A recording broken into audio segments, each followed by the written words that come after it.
Good morning friends. পড়ুয়ারা সব বসে গেছে পড়তে, আর আমি একটু 10 মিনিট লেট করে এলাম। সকালে অনেক কাজকর্ম ছিল, তো ওই জন্য তাড়াতাড়ি করে সেরে ফেললাম আর কি কিছু। আর এখন থেকে এদের কাছে বসবো, আর এরা ততক্ষণে পড়তে থাকছিল। কালকে অনেকগুলো কাছে হয়েছিল, কিন্তু এগুলোই ভিজে ছিল, ওই জন্য এগুলো এখন মেলে দিচ্ছি। বাচ্চাদের কাছে যেরকম আমি 10 মিনিট লেট করে এসেছি, ওদের কিন্তু আমি আবার 9:30টায় ছুটি দিই।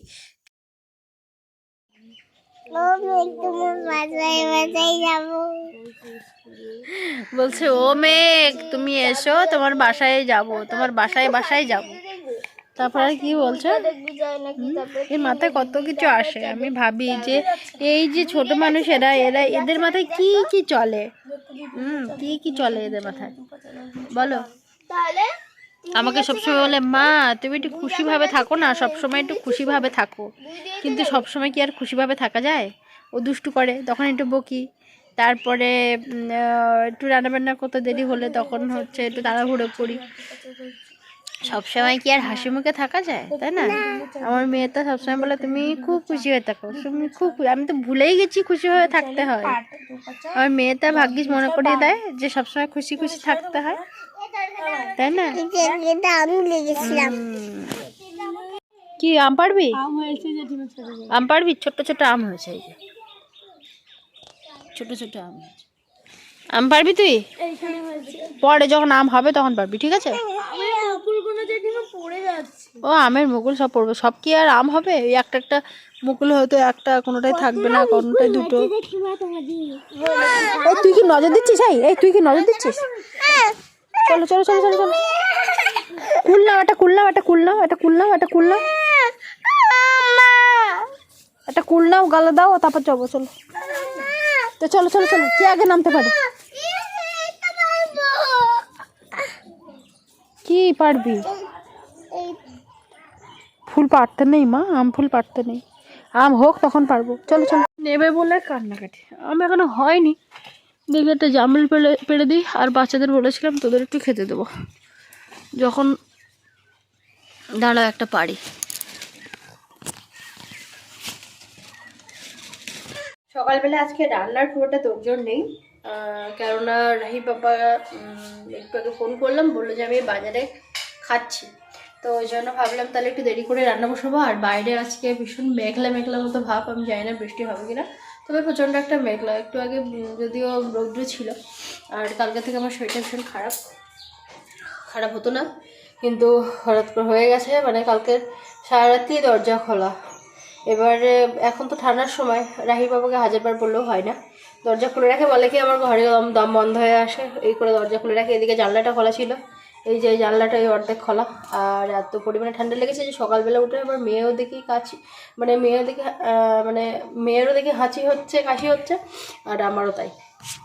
এবার আমি অতটা বুঝিনি যে দরজা খোলা, আমি যখন ভোরবেলা ঘুম থেকে উঠেছি তখন দেখি দরজাটা খোলা। তো আমি বকছি, কেন তুমি দরজাটা খুলে রাখলে?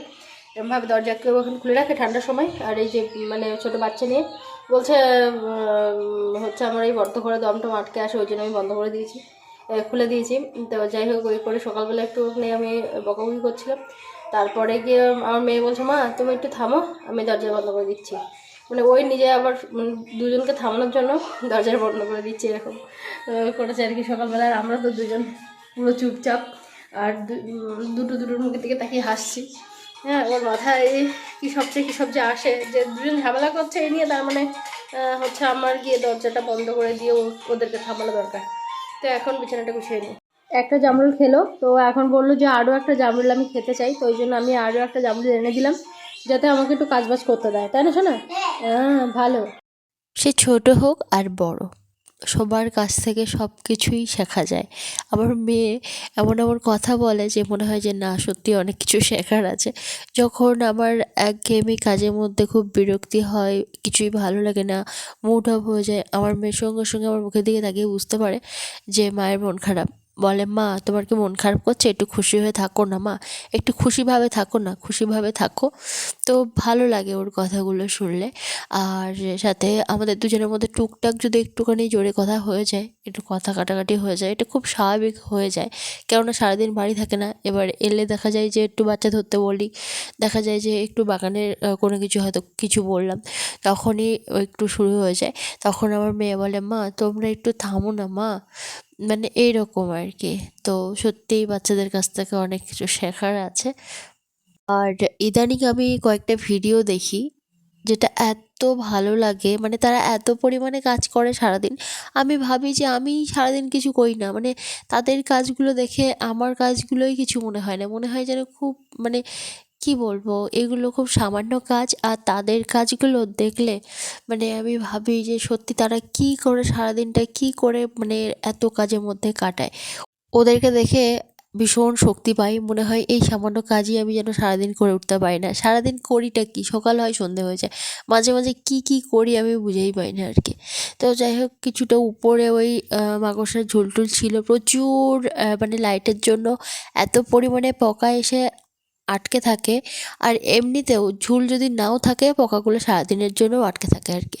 তো যতটা পারলাম বের করলাম, আর উপরে আমার হাত যাচ্ছে না। তো যাই হোক, ঘর ভিতরটা কোনো রকমে পরিষ্কার করলাম। আর এখন কিছুটা জ্বালানি আনবো, আর উনানটা আমার নেতা বোলানোই ছিল, তো ওই জন্য আর সকালবেলা অতটা চাপ নেই। এখন আমার মেয়ে যেটা করতে চাই মোটামুটি ওকে একটু লক্ষ্য রাখি এদিক ওদিকে যাচ্ছে নাকি, আর বাকি ওকে সব কিছুই করতে দিই। ও যাতে একটুখানি খেলা করে আর কি। আমার এক বন্ধু বলছিলেন যে তুমি একটু দোলনার টানানোর ব্যবস্থা করো, ও দোল খাবে। কিন্তু আমার বড় ভাসুরের ছেলে, মানে দাদা, আর আমার মেয়ে ছোটোর থেকে দোলনার প্রতি এদের ভীষণ ভয়, তুলে দিলেই চিৎকার করে নামিয়ে দাও নামিয়ে দাও। তো সে তো বড় হয়েছে, এখনও পর্যন্ত দোলনা চাপতে পারে না, আর এ তো ছোটো।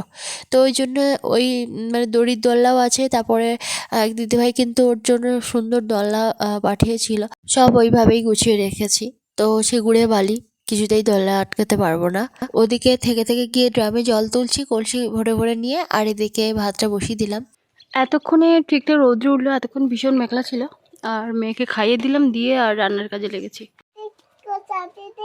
ছাদে তুই একা যেতে পারিস কোনোদিন?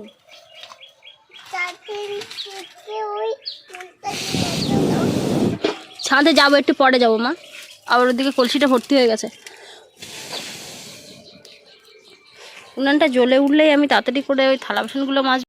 উনানটা ভালো করে জ্বলে উঠলেই থালা বাসনগুলো মাজবো, আর ওই ড্রামটা একটু গিয়ে গিয়ে ভর্তি করতে হবে। ভাবি যে ভাতটা বসিয়ে তাড়াতাড়ি করে সবজি কাটবো, কিন্তু আমার আর এদিক সেদিক গিয়ে আর হয় না। সেই ভাত হয়ে যাওয়ার পরে কুলপড়ে দিচ্ছে, আয় কুলপড়ে দিচ্ছে, খাবি না? তাহলে দুটো আলু আর পেঁয়াজ আর বাঁধাকপি টেনে দে তো, মায়ের হাতে একটু কাজ করে দাও। হ্যাঁ, ছাদের কুল দিতেই হবে? বিলাতি কুল দিচ্ছে, আয় বিলাতি কুল দিচ্ছে, আয় ছাদের কুল, আয় আয়, আমি বিলাতি কুল পাচ্ছি, খুব সুন্দর খেতে, আয়। আচ্ছা, আমি একটুখানি জলটা তুলে নিয়ে যাবো না। তা তুই চল চল চল, মেয়ের কিছু কাচবো আর আমার কিছু কাচবো, আজকে বেশি কিছু কাচবো না। মেয়ের বায়না এখন উপরে গিয়ে কুল দিতে হবে। উপরে কালকের কুলগুলো সব বেছে, তারপরে মাঝখান দিয়ে ভালো করে ফাটি ফাটি দেখেছি যে কোনো রকম খারাপ আছে কি না, তারপর একটু লবণ মাছে আয় রোদে দিয়েছিলাম, সেই কুল চাই। এই যে এক একটা করে আমি ফাটি ফাটি ভেতরটা দেখেছি ঠিকঠাক আছে কি না, তারপরে দিয়েছি লবণ, আর এখন সেই কুল চাই। আয় নে, এই নিচে রাখলাম, তুই মাঝে মধ্যে এসে একটা দোকান নিতে পারবি, ধর। নো,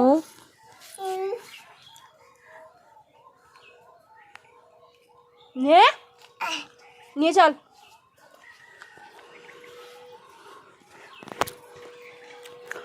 আগে ওই নারকেল গাছগুলো থেকে ভীষণ কালো কালো কী হতো, আর মানে ঝরে ঝরে পড়তো। এখন দেখি কলা গাছগুলোই হয়েছে, সাথে ছাদটা দুটো একদম ওরকম হয়ে গেছে।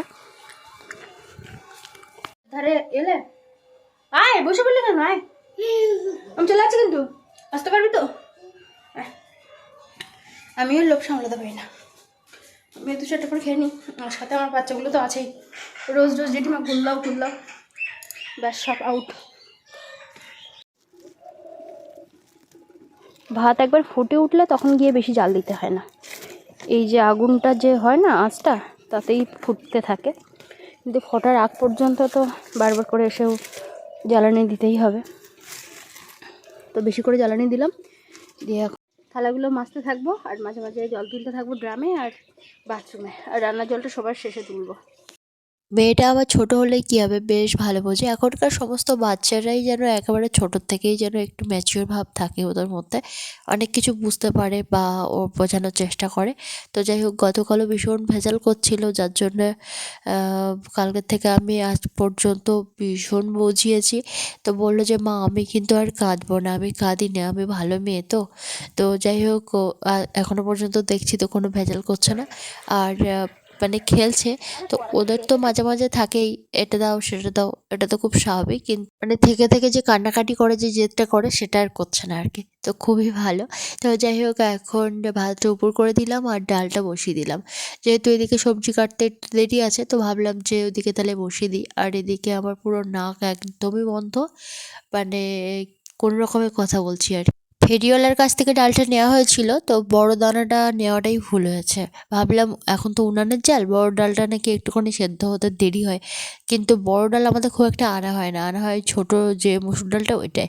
তো ওটা তাড়াতাড়ি করে গলে যায় এবং খেতে ভালো হয়, কিন্তু এটা খুব একটা তাড়াতাড়ি গলতে চায় না, কেমন যেন একটা ভাব আর কি। তো এবার থেকে ছোট দানাটাই নেব। এই যে সবজি কাটা হয়েছে বলতে বাঁধাকপি, আর এদিকে আলু, তারপরে টমেটো, এগুলো সব কেটে নিলাম, একসঙ্গে রান্না করব। রাইট বাবা বললে এক্ষুনি ভাত দাও, তো ওই জন্য আমি তাড়াতাড়ি করে একটু ডিম ভেজে নিলাম। আর ওদিকে ভাতটা তো হয়ে গেছে, এটা দিয়ে খেতে থাকবে। আর ডাল আছে, আর সাথে দুপুরের জন্য একেবারে তাহলে ডাল থাকবে আর বাঁধাকপি ভাজাটা থাকবে আর কি। ওদিকে বাঁধাকপির জন্য তেলে পেঁয়াজ দিলাম, আর আলুগুলো আগে একটু ভেজে নেব, তারপরে হচ্ছে বাঁধাকপিগুলো দেবো আর কি। আলুর সঙ্গে একেবারে টমেটোও দিয়েছি, কাঁচা পাকা সব রকমের টমেটো দিয়েছি। কাঁচা লঙ্কাগুলো কেটে দেওয়া হয় না মেয়ের জন্য, ওই গোটাই দেওয়া হয়। বাকি এমনি কাঁচা লঙ্কা আমরা কামড়েই খাই। যদিও আমরা আগে ভীষণ ভীষণ ঝাল খেতাম, মানে কেউ যদি আমাদের বাড়ি আসতো তো ঝাল খেতে পারতো না, এরকম আর কি ঝাল খেতাম। কিন্তু আমার মেয়ের জন্য এখন অনেকটা ঝাল খাওয়া কমে গেছে, যা খাই ওই কামড়ে খাই, আর বাকি একটা দুটো তরকারিতে দেওয়া হয়। টমেটো আর আলাদা করে ভেজে নিচ্ছি না, এমনিতেই উনানের যা আঁচ, তো আলুর সঙ্গেই ভাজা হয়ে যাবে। হলুদ লবণ দিয়ে একটুখানি ভেজে নেব। আর এই যে খেতে বসেছে এরা, এদেরকে দিয়ে গেলাম ডিম ভাজা। আমি একেবারে রান্না বান্না করে তবেই খাবো। ওদিকে আমার জল টল সব তোলা হয়ে গেছে, থালা বাসন মাজা হয়ে গেছে, অনেক কাজ গুছিয়ে নিয়েছি, শুধু রান্না করে কিছু কাচবো, ব্যাস এটুকুই আমার আজকের। আর তাছাড়া ঘর কখনো কখনো মোছা হয় না, আমি আর অতটা চাপ নিই না। আর এদিকে মানে খিদেও পেয়ে গেছে, কিন্তু এটা হয়ে গেলে তারপরে গিয়ে খাবো, কেননা উনানটা কামাই গেলে না পরে আর একদমই এসে রান্না করতে ইচ্ছা করে না। একেবারে রান্না চলতে থাকলে, পুরোটা রান্না কমপ্লিট হয়ে গেলে ভালো লাগে, কিন্তু মাঝে বন্ধ করে দিলে আবার কোন কাজে ব্যস্ত হয়ে যাই, কী করি না করি। তো এর মধ্যে তো মেয়ের চান করানো আছে, আবার ওদিকে মেয়ের খাওয়ানো আছে, এগুলো তো আছেই।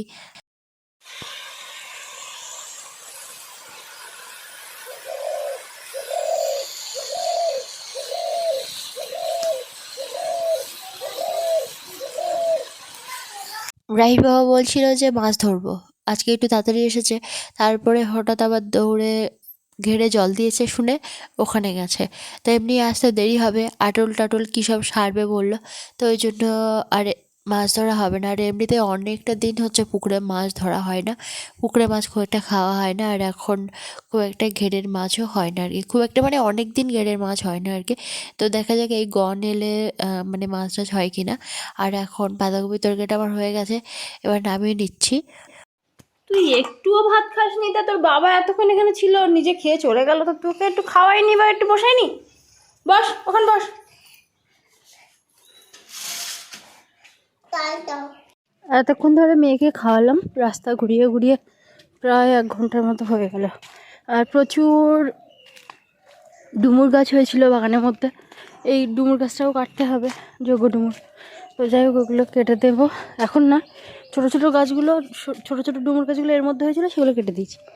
আর এখন এই যে কলা গাছটা তুলবো, এই কলা গাছটা না এখানে ঠিক বড় হচ্ছে না, জানি না কী কলা গাছ, কিন্তু হয়েছে যখন অন্য জায়গায় তুলে দিলেই ভালো হবে।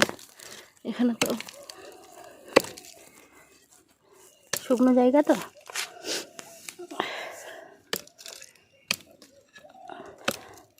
পুরানো ঘরে যখন থাকতাম তখন জানি না কোন কলার দানা এখানে ফেলা হয়েছিল আর তার থেকেই গাছ হয়েছে। তো দেখা যাক এখন অন্যদিকে গিয়ে লাগাই, বড় হলেই বোঝা যাবে যে আসলেই মানে কোন কলার দানা এটা। আর দানা থেকে কলা গাছ হয় এটা আমার খুব একটা জানাও ছিল না, হঠাৎ করে হয়েছে বলে চোখে পড়লো বলেই বুঝলাম যে হ্যাঁ দানা থেকেও হয়। আর সবেদা গাছের দানাও থেকেও কিন্তু অনেক সময় গাছ হয় না, কিন্তু আমাদের আগে একটা হয়েছিল, এখন আবার দুটো হয়েছে। ও এক্ষুনি ছবিটা এখানে পেয়েছে, ওই ফটোটা এখানে পেয়েছে। আমাকে বলছে মা এই দেখো তোমার মা এটা। ওটা কার মা? এটা তোমার মা না? ভালো করে দেখ, ভালো করে দেখ, এই ছবিটা কার? ভালো করে দেখ, ফটোটা কার? কার এটা, কার? এটা তুমি বলছিলে সেটা এখানে। হ্যাঁ ওটা কে? ওটা কে? ওটা কে? এটা মা, কার মা? তোমার মা। তাহলে তুই আমার মায়ের উপর চাপিয়ে দিচ্ছিস। দেখ এটা আমি কবেকার ছবি, সব ওই ঘর থেকে জিনিসপত্র আনা হয়েছিল, এনে এখানে সব ঝাঁপ দেওয়া হয়েছিল, তো সেখান থেকে একটা বেরিয়ে গেছে আর কি। এই যে দোকানে একটু জল দিলাম, কলা গাছটা ওইখানে লাগালাম বড় হোক। আর এই শাক গাছটা বেরিয়েছে তো তুলিনি, এটাও তাই, এগুলো এমনি দানা পড়ে হয়েছে আর কি, ওটাও তাই, এগুলো তুলিনি, তার কারণ হচ্ছে দানা ধরবো তাই। আর এই যে বেতো শাক গাছও তাই, দানা ধরবো বলে এখনও পর্যন্ত কোনোদিন তোলা হয়নি, এগুলো সব বীজ হয়ে যাবে। আর এইখানে দেখুন এই যে একটা সবেদা গাছ বেরোচ্ছে, আমি দানা লাগিয়েছিলাম সবেদা খেয়ে, আর দানা লাগিয়েছিলাম, তো দেখলাম একটা সবেদা দানা গাছ, একটা সবেদা গাছ বেরোচ্ছে, ভালোই হলো। আর কলা গাছটা ওই যে লাগিয়ে দিয়েছি। আসলে এই গাঁদা ফুল গাছটায় ফুল হয় কি না, কেননা এর যা পরিচর্যা আমি করেছি, আর তাছাড়া বড় কথা হচ্ছে একটুও মানে কুঁড়ি পর্যন্ত দেখা যাচ্ছে না, আর মুখগুলো না, মাথাগুলো সেই কেমন একটা যেন, তো কুঁড়ি হওয়ার কোনো লক্ষণ নেই। যেমন এইগুলো কুঁড়ি হবে বলেই কিন্তু একদম মুখের দিকে আর বাড়ছে না, একদম হতা হতা হয়ে গেছে, এবার কুঁড়ি বেরোবে, এগুলো তাই। কিন্তু ওই যে ওই একটা আলাদা গাঁদা গাছ, এই যে এটা কুঁড়ি বেরোচ্ছে, এটাও একটা আলাদা গাঁদা। তো এইটা আর এইটা, এর ডাল কেটে আর আমি এখানে বসিয়ে দিয়েছিলাম, তো পাশাপাশি হয়ে গেছে, মানে এরকম পোকা লেগেছিলো, তো এরকম মুন্ডু কেটে আর আমি সেই মুন্ডুটা এখানে বসিয়ে দিতে এই গাছটা বেশ ভালো হয়েছে। সবই ভালো কথা, কিন্তু জানি না ফুল হবে কি না। বাবাদের বাড়ি থেকে নিয়ে এসেছিলাম, বাবা বলছিল বাবার বাড়ি একটা গাঁদা ফুল গাছ নাকি অনেক লম্বা হয়েছিল, মানুষের মতো অনেকটা, তার থেকেও বেশি লম্বা হয়েছিল, কিন্তু ফুল আসেনি বলে বাবা কেটে দিয়েছে। তো এটা আমি কাটিনি, দেখা যাক, চেহারা ভালো আছে, এত সুন্দর গাছটা, জানি না ফুল হবে কি না। এতে একটা নয়নতারা লাগিয়েছি, এখানে একটা নয়নতারা লাগিয়েছি, আর এই যে এই গাছগুলো এত সুন্দর বেড়েছে যে কি বলবো। এইখানে দেখছি আবার নতুন করে 3টে চারা বেরোচ্ছে, এই যে এই একটা সবুজ হয়ে আছে, এই একটা বেরিয়ে গেছে অলরেডি এই নয়নতারা গাছের ধারে, আর এইখানে আরেকটা বেরোচ্ছে। তো আসলে যে কোনো দানা পেলে আমি ওই গুঁজে রাখি, তো দেখা যাক এখন আসলে মানে কি গাছ, দেখার অপেক্ষায় আছি। আমি ভুলেও গেছি যে আসলে কি দানা এখানে বসিয়েছিলাম, না হওয়া পর্যন্ত বলা যাচ্ছে না আদৌ ফল গাছ বা অন্য কোনো কী গাছ বলতে পারছি না। এই লালচা গাছটা বেশ ভালো চেহারা হয়েছে, একে বেঁধে না দিলে একটুক করে পড়ে যাবে, তখন আর দানা ধরতে পারবো না। এর মধ্যে কটা পেঁপের দানা দিচ্ছি, যদি গাছ হয় তাহলে অন্য জায়গায় লাগিয়ে দেব। তো দেখা যাক এখন গাছ হয় কি না। বাড়িতে সব কাজের মাঝেও, বাচ্চা সামলানোর পরেও কিছুটা সময় এই গাছের পিছনে দিই, ভালো লাগে আমার। তো আজকে ভেবেছিলাম তাড়াতাড়ি করে ভিডিওগুলো সব হয়ে যাচ্ছে যখন, তাহলে অন্য কোনো কিছু করব, কিন্তু এসেই বাগানে লাগলাম আর কি। একবার বাগানের কাজে ঢুকে গেলে তখন মনে হয় এটা করি সেটা করি, এরকমটাই হয়।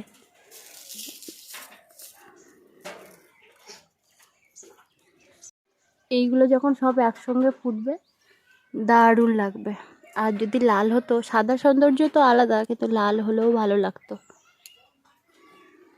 গোলাপ গাছের মেন খাদ্য হচ্ছে গোবর সার, ভার্মি কম্পোস্ট। তো আমাদের এখানে ভার্মি কম্পোস্ট আমি জানি না পাওয়া যায় কিনা। তো গোবর সার আমি বাড়িতে রেডি করেছিলাম, আর সেটাই আমি ওই 15 দিন অন্তর দিই। এই নিয়ে 2বার দিলাম, তাতেই গাছের ফুল এবং মানে গাছের চেহারা বেশ ভালো হয়েছে। যাস না, ওদিকে যাস না, আয়। এতক্ষণে সোনা চান হয়ে গেল, এখন চুল ভিজে। এখন এখন ফুল কিছু দিতে হবে না, যখন ফুল আটকানোর মানে সময় তখন আটকায় না, তখন তুলে দেয়। আর এখন কিনা ফুল আটকা।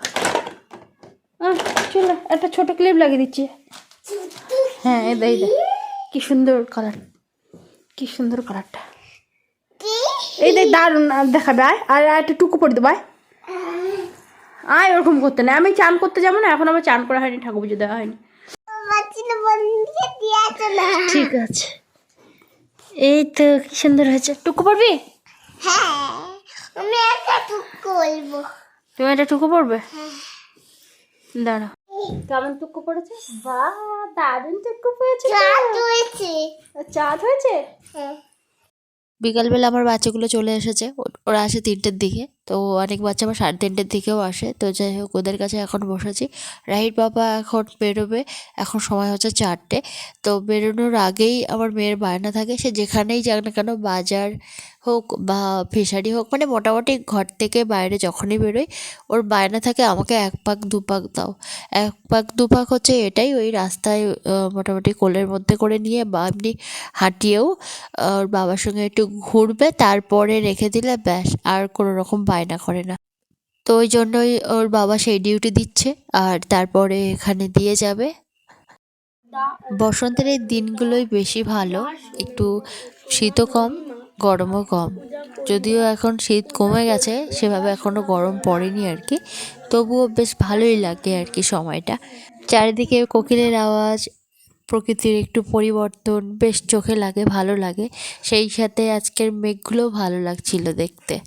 বাচ্চাদের দিলাম ছুটি, এখন জামা কাপড়গুলো তুলে আগে নিচে যাব, আর মুরগিগুলোকে আগে তুলবো, জল আনবো, এই হচ্ছে আমার বিকালের কাজ। তারপরে সন্ধে পড়ে গেলে মেয়ের খাওয়ানো বা খাবার বানানোর ব্যাপার থাকে। তো পরে দেখা হবে, মানে পরের দিন ভিডিওতে দেখা হবে আপনাদের সঙ্গে। ভীষণ ভীষণ ভালো থাকুন, আর সবসময় হাসি খুশি থাকুন।